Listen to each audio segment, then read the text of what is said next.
Hey, my name is Kelsey Williams, and I'm a junior at Duke University. This is my crazy, beautiful, wonderful family. I have two sisters. Avery is 22 and just graduated from college. She's on the far left.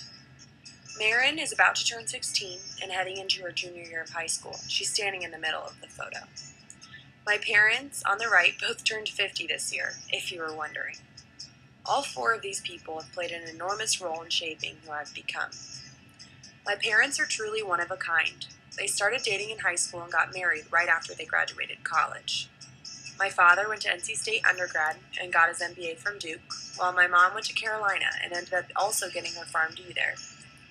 They are both brilliant and talented people, but their big hearts and open minds are what impress me daily. I was born in Raleigh, North Carolina in July of 1993.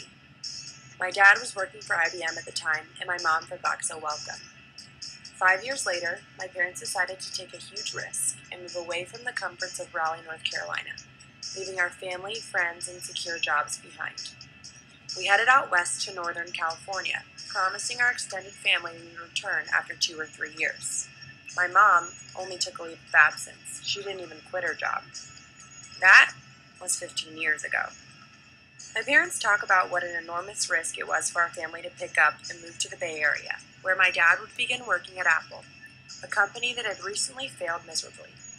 Steve Jobs had just been rehired to run the company that year, and there were huge amounts of uncertainty regarding whether or not the company would be successful. A couple years later, the first iPod came out, and the rest is pretty much history. My parents have instilled in me the value of hard work and the pursuit of greatness. Anything I've accomplished thus far is because of their belief in me and their tireless support. The two of them have led our family both vocally and by example. Because I feel that our family makes a pretty great team, with the two of them as captains, I'm choosing to point out the leadership characteristics that they possess and that I strive to possess as the structure of my leadership brand. The 4 characteristics I'm going to mention are compassion, hard work, balance or perspective, and the pursuit of excellence. For as long as I can remember, my family has been giving back. In middle school, my sisters and I joined an organization known as National Charity League. Being a member of this organization means committing yourself to volunteer within your community on a regular basis. I have enjoyed weekends spending time at soup kitchens and retirement homes, fundraising for breast cancer research, and hanging out with underprivileged children, to name a few. I have also seen the amount of respect that can be garnered by simply reaching out a helping hand. People respect those who work to make their community a better place. I strive to show compassion for the individuals who make up the world we live in. And I think understanding in the workplace or within a team goes a long way with team members.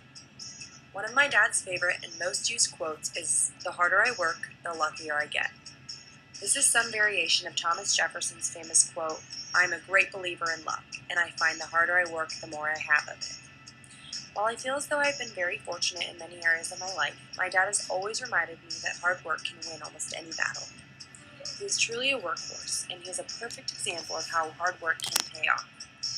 When we first moved to California, he spent so much time at work he started keeping a cot in his office in order to maximize hours of sleep at night without losing any on the drive home or back to work the next morning.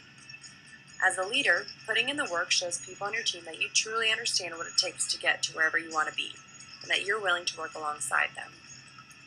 My parents have also always emphasized the importance of balance in life.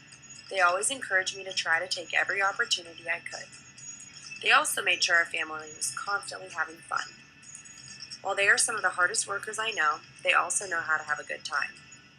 Our family has been lucky enough to travel all over the world, and we have had a blast doing it.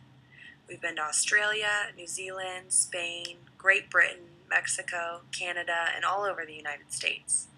Traveling with my family has given me some of the best memories of my life. Also, my dad has always been my go-to guy whenever I would get too worked up about anything growing up. He would be the one to sit me down and remind me that there are bigger things in life than some boy at school or one bad grade.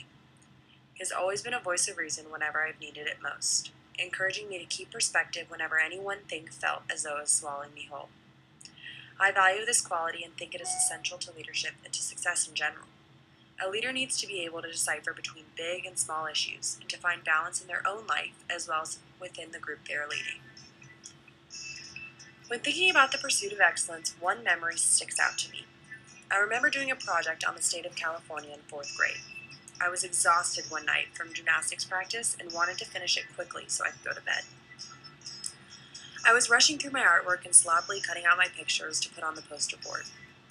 My mom saw what I was doing and told me that if I wanted to do well on the assignment, I'd better start over. Then she said something that would always stick with me. She said, "Kelsey, if it's worth doing well." And at the time, I was furious. I explained that I was exhausted and just wanted to get to bed, and I was fine to accept a poor grade on the assignment. She convinced me to start over by patiently saying that she would help, and stating simply if the project was worth spending time on, it was worth doing my best work. I've seen my mother exemplify this throughout my entire life. Whether her job is being the team mom for my volleyball team and organizing dinner or rides to games, or being on the board of our National Charity League chapter, she always gives 110%. She works tirelessly on a perfect spreadsheet of drivers for upcoming volleyball season, when others might simply email parents. She makes binders for new members to National Charity League with perfectly organized folders in them, so they don't miss a beat once they join. She does not do anything halfway, and I've always remembered her reasoning. Now I could not agree more and often remind myself of this quote when I find I'm struggling to do my best work. I think that leaders need to possess this endless pursuit of excellence. I think that anyone who is leading a project should have the mentality that good is not good enough. Thank you.